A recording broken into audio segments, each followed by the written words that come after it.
So you went and got yourself a law degree. Congratulations, and welcome to the Happy Lawyer Project. I'm your host, Akoma Moronu, and I created this show to help lawyers work in their gift and live their passions. Together with my guests, we provide the knowledge, insight, skills, inspiration, and encouragement you need to find your happy. Today's guest, Lulu Minns, was a criminal defense attorney in the UK for over a decade before she decided enough was enough.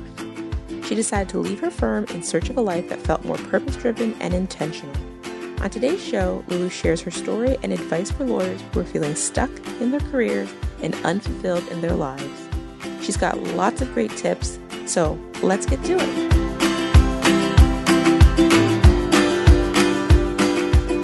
Welcome, Lulu. I am so excited to have you on the show today. I'm so excited to be here. How are you doing? I'm doing really well, and it's really great that we're finally getting to connect to do this interview. So, amazing, yeah. Yeah, I mean, it would be really lovely if you could just start by giving the listeners a brief description of how you got to be where you are today. Thank you. I will. My background is as a criminal defence lawyer here in the UK. I practiced for over 11 years and had many happy years in that job. But in the last few years, things really started to change for me and I was quite unfulfilled and I felt like my goals had changed. So I ended up leaving quite suddenly 2 years ago. And I started a few businesses really. I just kind of got stuck in and started to discover what was out there. And those things all led me to where I am now, which is having my own coaching business for other women in the legal profession, because I know there's a lot of need for support out there. That's fantastic. I would love to dig in a little bit because you were saying that you were feeling unfulfilled and then you left kind of suddenly. What would you have done differently, I guess, if you now knowing what you know? I would have, knowing what I know, I think unfortunately the corporate world, the legal world, whichever you want to call it, teaches us from quite an early age to sacrifice our time and the success will come, and to compete with others and the success will come, and to sacrifice parts of the real you and the success will come. And there's only so long you can do that for before you start to become unfulfilled. So I would definitely change the way I looked after myself, and I wouldn't have made as many sacrifices as I did make for the name of success. You can't see me right now, but the hairs on my arms are standing up. Oh, are they? Because I love that a lot because it's something that I've been thinking about quite a bit and trying to work through, kind of this idea of success and how we can feel like what we're doing doesn't feel good, yet we still believe that that's what success is supposed to feel like. Absolutely. And yeah, we can, to other people be the successful person. But when you start not to feel that inside, that's, it's a really unfulfilling place to be. And it's a really difficult thing to change as well, because people don't understand why you're changing it. Because from an outside perspective, you're the successful person. And did you have a feeling that walking away meant walking away from success? Yeah, I probably did. And I think that's probably why it took me a couple of years to do it, because I had no idea of what life could be like without being a lawyer. It's all I'd ever known, I was practicing from the age of 21 and I'd spent many years studying before that. So I was curious. I was really curious and I really wanted to know what life would be like without that sacrifice. I wanted to know what I would be like without that sacrifice, but I was scared and fearful to take that leap. Oh my gosh. I really like that you used the word curious, because I was recently talking to somebody who was kind of going out on her own doing a new venture, and she was saying how she was really scared she was looking for investors for a project, and she was saying how she was really scared to approach people because she was scared of what would happen next. And I was like, why don't you replace the word scared with curious? Because it takes all of that kind of negativity out of it, but still allows you to feel the feeling of anxiety about the future. And so, to say to yourself, I'm really curious about what will happen next, kind of, I don't know why, just the words matter and what you tell yourself matters and how you approach things matter. And if you go into it from a place of like fear. Yeah, absolutely. Yeah. Choose an empowering word instead of a disempowering word. Absolutely. Absolutely. One of the reasons that we originally connected was because I really loved the part of your story where you were talking about how you have always been someone who's been able to follow their intuition or your gut feeling or whatever you want to call that kind of internal voice that guides you. And I'd love if you could talk a little bit about how you use that in your career and kind of how that's helped you along your road. Yeah, it's something that I always used in my career, but I probably wasn't very aware that I did. And now I'm much more in tune with my intuition. I kind of realise it's something that I've always tapped into. So I was a criminal defence lawyer, and, there's a lot of doing things in a particular way with that.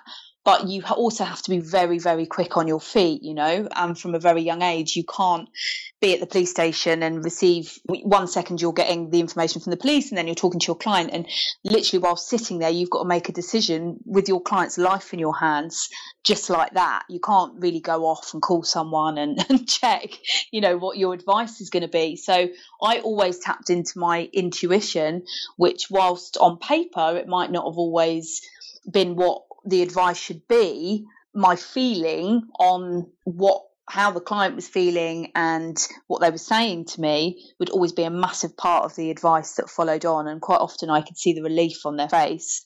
I could kind of tap in if they weren't telling me the truth or not. Let's put it that way. Even with the best will in the world, I could just, I could just tell. And I tap into that very often and be very quick on my feet, which made me successful in that role. That's so interesting, because I think that's even true I work on the corporate side, and I think on the transactional side, you do see people who have a better feel for the work, and they just kind of have a natural inclination about whether something works or something doesn't work, or whether I don't even know how to describe it, but they don't either, and they just have this feeling that something should be looked into further, and then you do, and you uncover, kind of a problem here, or a way out of a problem, perhaps. And so I think it's really interesting that people use it. And if we were in tune with it, maybe we could leverage it even more.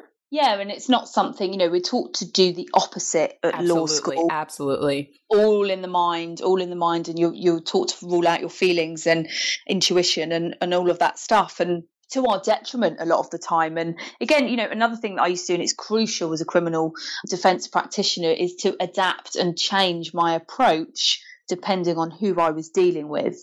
I could pick out very quickly the clients that I could have a laugh with and, that needed the banter to trust and allow me to represent them properly, and the other ones that needed me to be very serious and matter of fact and that kind of stuff. And I often saw other lawyers not doing that, and they would get a lot of kind of backlash from people, and I from afar I could completely see why, because they would treat everybody the same rather than adapting their approach.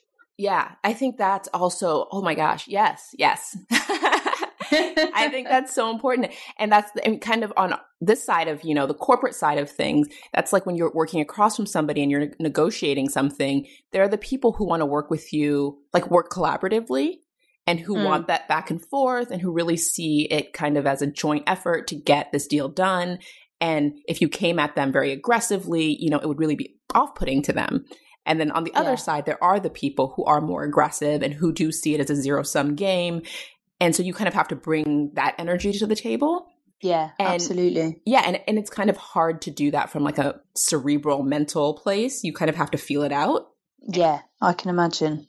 And no one teaches you that. You kind of have to learn it along the way. And the people who are good at it, I think, get to leverage it naturally. But it's unfortunate that we don't teach it to everybody, because it's such an important skill in this career. Yeah, absolutely. And I think, some people are naturally better at it than others, but it is a skill that everybody can learn and nourish and grow. So it's definitely something that hopefully will grow within the profession as it becomes more recognised. So let's transition a little to how you use this in your life and how you used it to transition into the role that you're in now. Kind of what was your intuition saying to you about what you were doing and the way you should proceed in life? From where I was? Yeah. Yeah, I mean, my intuition was just telling me to jump and leave and, find out what was next for me. Although, my head was saying you can't do that. You're on a good salary, you have a mortgage to pay, all of that kind of stuff. But again, my intuition was saying that you'll be fine. You need to do this. This is, the only choice. So it made no sense at the time.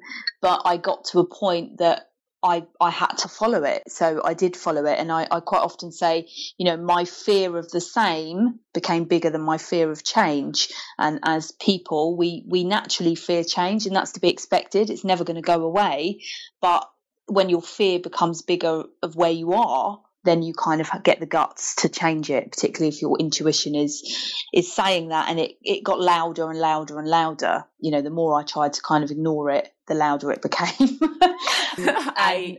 Oh my gosh, I know exactly what you mean. Yeah. And it doesn't make any matter of fact sense, but you just get a feeling that you're not where you should be anymore. And, certain things have happened in the profession where I used to work that's confirmed that. I was just kind of ahead of the game in that sense, although at the time it didn't make sense to anybody around me. And from there on in, really, I really felt my way into, I like using the term, I think it's Mike Dooley that uses it, as leaning in to change, or, leaning in and taking action. So, I've kind of been on a trail of one thing leading to another, and Mike Dooley definitely says, make the dots and let the universe connect them for you. And that's, me coming into coaching happened very organically. It wasn't planned at all.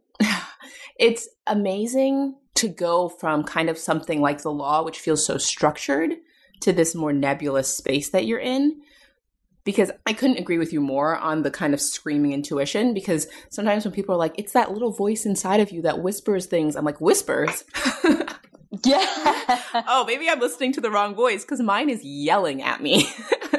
Yeah, it does. And it's sometimes, though, that's because we've ignored the whispers early on. Yeah. And I can remember now. I can remember times along my path where I've heard that whisper, and that, that was saying, maybe this isn't the right decision. Maybe you should try something else.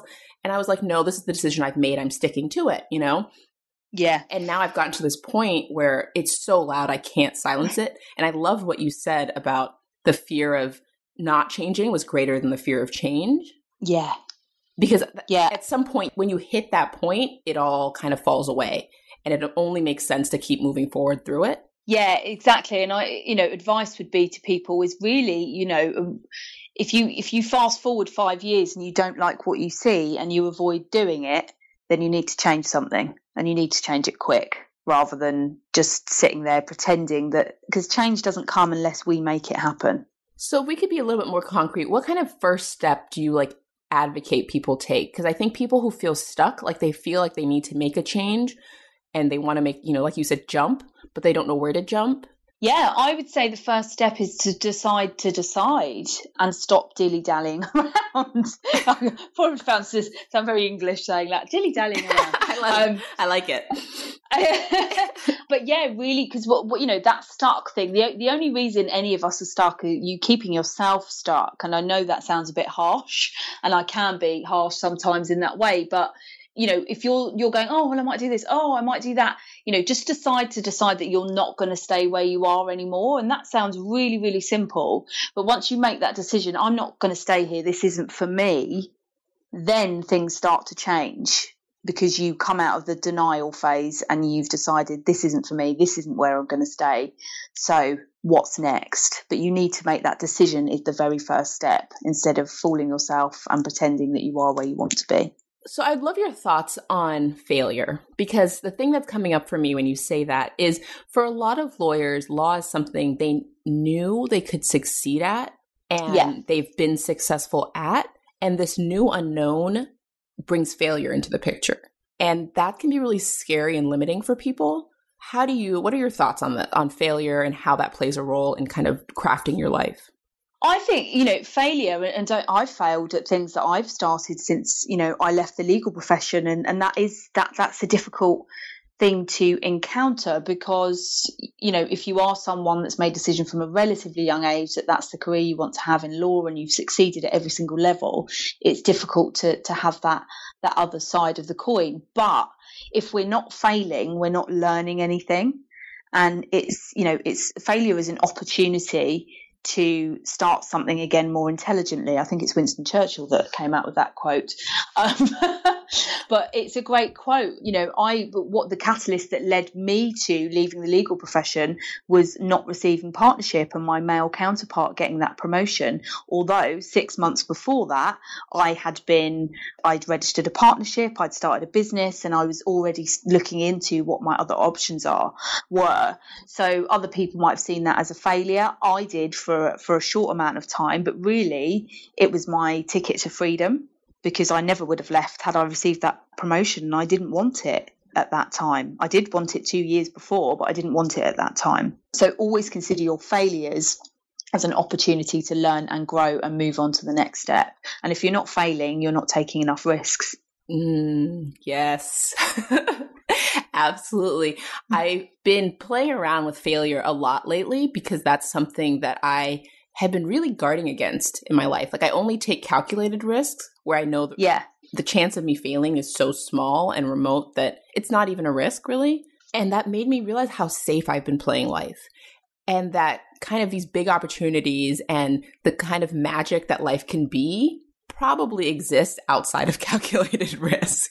Yeah, and there's not a successful, massively successful, hugely successful person, the big names that we know, Oprah Winfrey, Richard Branson, all of those types of people that haven't failed somewhere along the line, because they're always taking the calculated risks and putting themselves out there. There's another saying of, what people celebrate in public as success, they've practiced for years and failed at for years in private.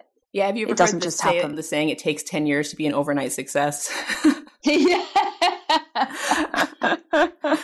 Absolutely. It's so true. It really, really is. So one of my favorite things to do, and I don't know if you've actually seen this, but they have the Wayback, I can't remember what the website it's called, but I call it the Wayback Machine, and you can go back and see what people's websites look like 10 years ago. Oh, yeah, I love that. Yeah, it's just brilliant. Because sometimes when as I'm like launching my own website and getting everything ready for my podcast, I like start to get into that space where I need it to be perfect.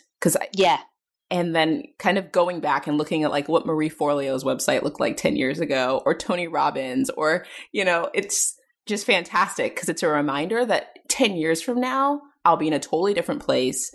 And I'll look back on now, no matter how good I think it is now, I'll look back at now and realize how much I've grown. Yeah, absolutely. And just getting out there and doing it is better than perfect. And us women in particular, we can stay imperfect. Everything's got to be perfect everything's got to just go out and do it, and it will become perfect, but we never start perfectly. Yes. Done is better than perfect, right?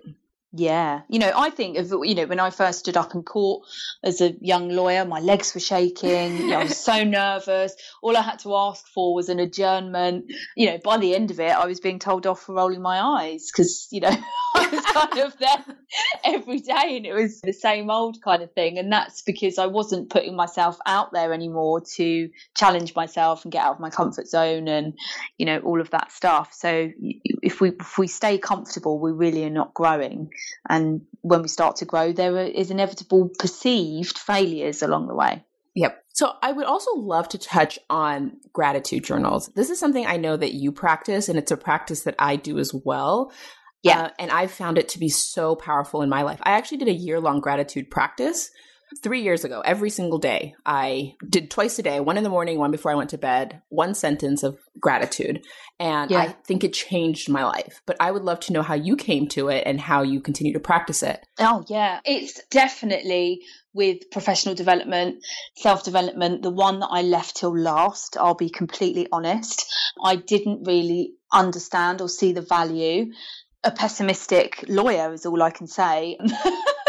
And how can that really change things to such a level? But it absolutely does. The minute I started to take that seriously and do it properly, it really does change everything. It's an absolute game changer. And I know that people that are pessimistic and stuff will think, well, how's that possible? Yep. And the reason for it is that you really are training your brain to always look for the positive in a situation and be grateful for where you are instead of being negative. And again, as us lawyers, we're trained, whether we naturally are or not, we are trained pessimists. You know, as a lawyer, you're going to be more successful if you're pessimistic and you predict the worst case scenario for your client and avoid ever getting to that point.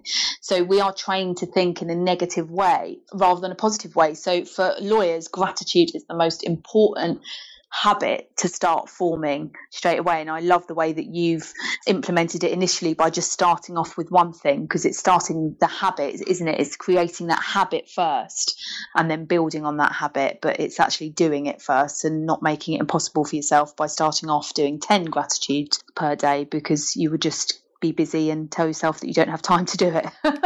Absolutely. And I think you have to start small. And I have to admit, I mean, it was hard because there were times when, you know, my gratitude was, I guess I'm grateful that I have a cup of water. Like, I just was like making stuff up in order to just get it done. Yeah. But even that still does the work. You know, it still builds those neural pathways in your brain that teach your brain how to see the world in a more positive light. Yeah, absolutely. They do. And it's that, you know, as much as kind of making things up, but it's great to be specific about what you're grateful for, because it's so easy, you know, when you start doing it, saying, oh, I'm grateful for my friends, I'm grateful for my family, I'm grateful to have a roof over my head. And yes, absolutely be grateful about those things. But what are you grateful for about that day that a friend has done for you, or that you've done for them to make their day easier? So being really specific is absolutely key, and that comes with practice and time. Yeah, absolutely. I agree. Because I think for the first month, I had a lot of those. You know, I'm grateful to have a job. I'm grateful to get paid, you know, and it was just kind of these general things that I should be grateful for. And by the end, I got really good about turning obstacles into things I should be grateful for. Yeah. So, you know, when I'd have a really long day, or, you know, I would screw something up at work, you know, I'd be grateful for the opportunity to grow and learn. And so now it's really obnoxious because my brain does it naturally, and it drives people crazy sometimes because other people don't think like that. And so my mom will call me and she'll like be complaining about something, and I'll be like, but aren't you grateful that you're now home with your family and you don't have to deal with that? And she's like, no, I'm angry. I know, it does knock people off, doesn't it? Especially family, when you I've done it to my mum as well. Well, shouldn't we look at it this way, and blah blah blah blah. But yeah, no, it does, it really does. And even when you find, and with all of these, you know, activities and stuff, you become aware of your own self-talk, and that's incredibly important. And you can catch yourself going down a particular track. I mean, that comes with a lot of other personal development work as well. But you know, if you find yourself going down a negative track because of something happened, you can bring yourself back much quicker once you have been practicing gratitude. Oh my goodness, yes. So do you think that lawyers, I mean, my feeling is that lawyers are not very engaged in the personal development space, but I think... No, I agree. Okay. It's professional development, not personal development. And I have to say, I was the same. I didn't really understand what it was or what it meant. Yeah, no, I remember just all these new people whose names I had never heard before, and all these concepts that I thought were so fluffy and woo-woo and like out there. I remember learning, like the first time I heard about life coaching, I thought it was like a joke. I was like, what? Yeah. And now I'm like 8 months into life coaching, and it's changed my life. Yeah. And you do. And again, it's the pessimistic lawyer. I was a bit like, oh, well, you know, who knows everything about life? How ridiculous is that? You know, that kind of stuff. And it's incredible. And then when you become more open-minded, it's so powerful. Yeah. And I think people would say all those things. And I think I just had to be ready, because people would tell me all the reasons I needed one and how it would help me and what kind of, you know, benefits I would get from it. And they would say things like, you know, if Oprah has a life coach, if, you know, Michael Jordan works with a coach, if all these people at the top of their game are working with coaches in order to stay there, why wouldn't you? And I was like, they just have money to burn. They're just blowing their money on this craziness. Yeah. And I certainly think, you know, in the US, it's far more open. It's coming in the UK, and people are starting to open up to it. But particularly lawyers, they are kind of reluctant, not all, but just the vast majority, to really investigate what it is, even if they do need help, because they think of it as counselling or therapy, or that there's something wrong with them. And, I probably would have been the same initially. So it's really educating people about what it is. And as you say, those top people have coaches. There's a saying that my coach has kind of instilled in me of, new level, there are new devils for new levels. So every time you're pushing, you're up leveling yourself, there's something else, that you've got to break through. So it's a constant process if you're wanting to up level and up your game and change the way you think about the world and have what you don't have now. Absolutely. I think a lot of lawyers who have paid for years and years of therapy probably would have benefited if they had started coaching earlier, Yeah. Absolutely. And that's the trouble with the legal world, as I said, that sacrifice. And it's, an industry that needs it more than most. Apparently it's the most depressed profession because it's that constant sacrifice. So and I, 11 years in, was so out of tune with myself because I was at the back of the queue. It was the court, the firm, the clients, everybody before me. I didn't matter. And that's why I found myself in the position that I was in, clueless on how to sort it out, clueless on what was next for me, clueless why I was feeling like I was. And that's why I'm really passionate about helping women work all that stuff out where they are so they don't make that massive leap that I did without a clue of, I had to do both at the same time, support myself and work it all out at the same time. And that's not an easy place to be.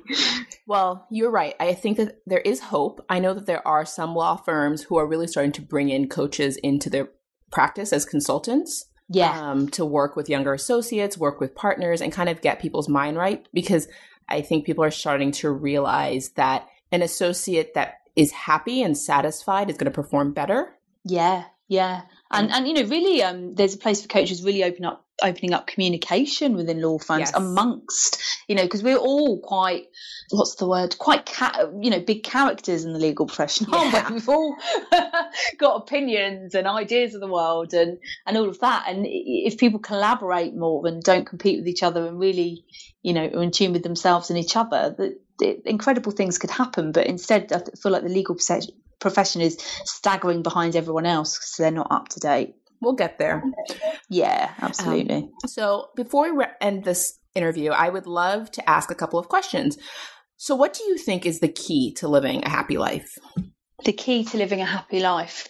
It is to define success under your own, being really in tune with yourself, that you have your own definition of success and not society's definition. So that's a very personal question, and that is the first question to answer for yourself and to do some work on before you can, live that happy and fulfilled life. You need to know what success is to you and not to other people. Fantastic. And are there any tools, resources that you would recommend for people who are just starting on this journey? I would definitely recommend Arianna Huffington's book called Thrive.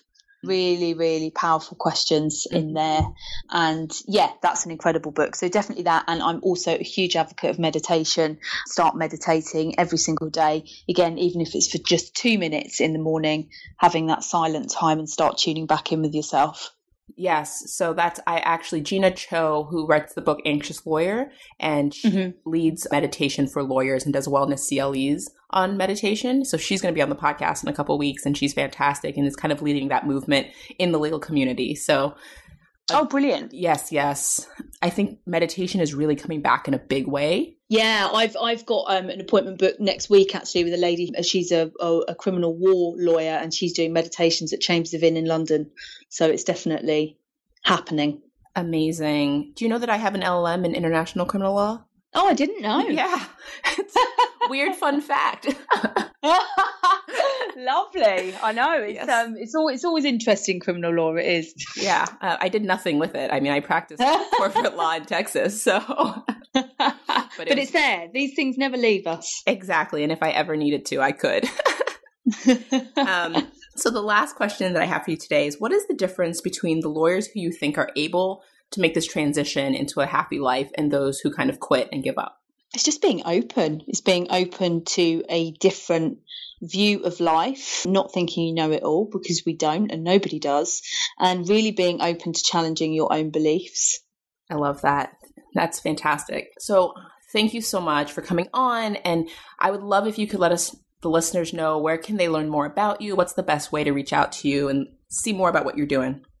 Oh, thank you so much. And it's been amazing to be a guest on the show. It's been so much fun.